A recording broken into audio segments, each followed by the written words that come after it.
कहानी है रामपुर गांव की, जहां के मर्द महिलाओं को हमेशा नीचा दिखाने की कोशिश में रहते।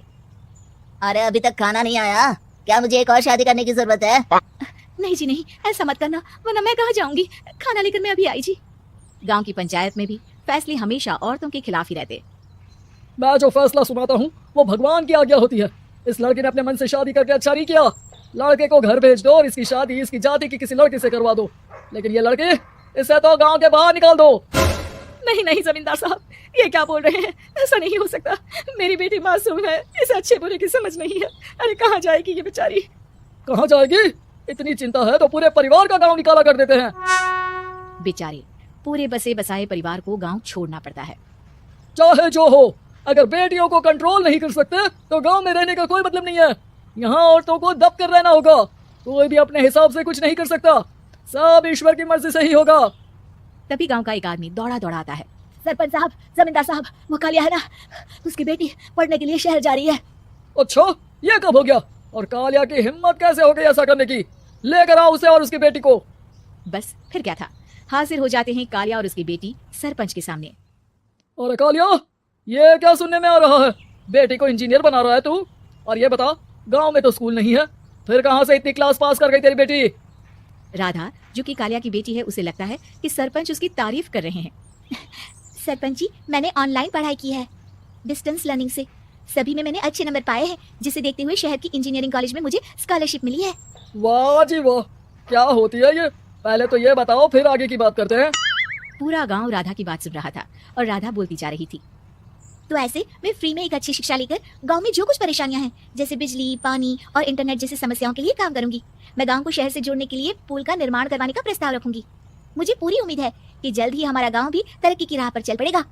राधा की बात सुनकर सारे गांव वाले ताली बजाने लगते हैं।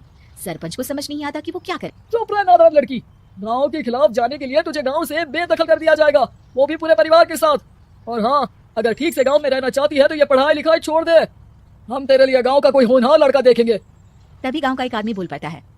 अरे नहीं नहीं सरपंच जी, राधा बिटिया जो बता रही है, अगर वैसा हो जाए तो हम लोगों को पैसा कमाने के लिए बाहर नहीं जाना पड़ेगा।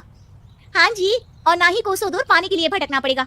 हमारे बच्चे भी अच्छी पढ़ाई कर सकेंगे और आगे बढ़ेंगे, ना कि हमारी तरह खेती करते बैठेंगे।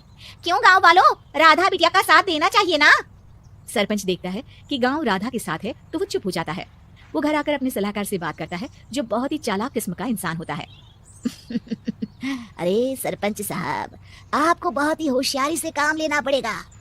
एक बार गांव तरक्की कर गया, यहाँ के बालक पढ़ लिए तो कोई ना पूछेगा आपको। और फिर ये जो बेटा और बेटी है ना आपके, इनको भी आम लोगों की तरह ही जीवन जीना होगा।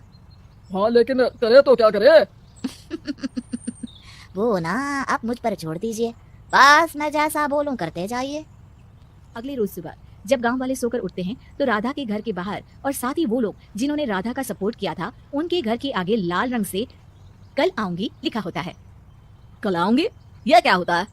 अरे यह तो खून से लिखा है, लगता है कोई भूत प्रेत या चुड़ैल का साया है। चलो सरपंच के पास चलते हैं। सभी सरपंच के पास जाकर उसे सारी बात बताते हैं।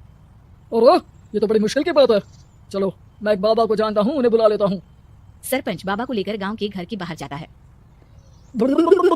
ओहो, तो ये वो चुड़ैल है जो उन लोगों को निशाना बनाते हैं जो गांव को बदलने का सपना देखते हैं। वो गांव को ऐसे ही संपन्न देखना चाहती है, वो नहीं चाहती कि कोई बाहर यहाँ का कायाकल्प करे। क्या तुम लोगों में से किसी ने गांव को बदलने की सोच रखी है?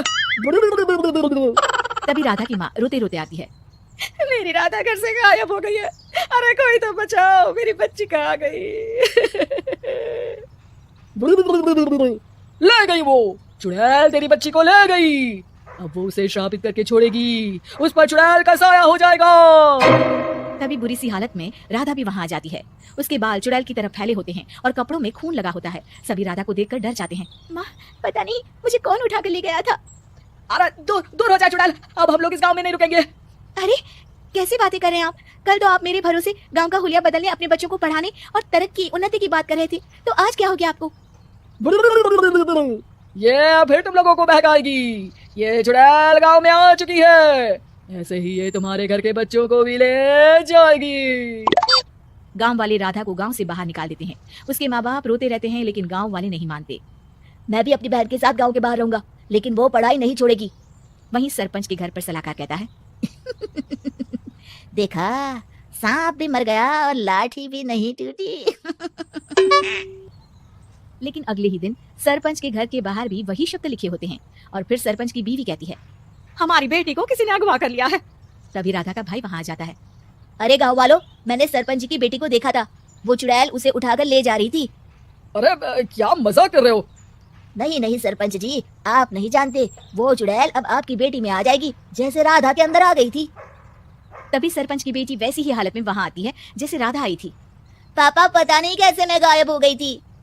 चुड़ैल, इसके अंदर भी चुड़ैल का साया है, मारो इसे।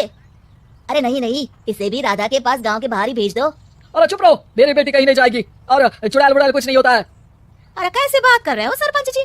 आप तो बोल रहे थे कि आपका फैसला भगवान का ज्ञान होता है, तो अपने पर बात आई तो अब आप ऐसे बोल रहे हैं। अरे ना ना ना, आपको अपनी बेटी को त्यागना ही होगा। अरे बुलाओ बाबा को। राधा का भाई बाबा को ले आता है, जिसे अब गांव वालों के डर के कारण सच बोलना पड़ता है। मैं कोई बाबा नहीं हूँ, मैं तो मोची था। ये सलाहकार महोदय ने मुझे कहा था एक्टिंग करने को, अब वो मुझे पैसे देने वाले हैं। अब मुझे माफ कर दो। गलती हो गई, मुझे माफ कर दो। तभी वहां राधा आ जाती है। देखा सरपंच जी, जब गांव के बच्चे साक्षर होंगे तो आप जैसे लोगों की चालाकी नहीं चलेगी।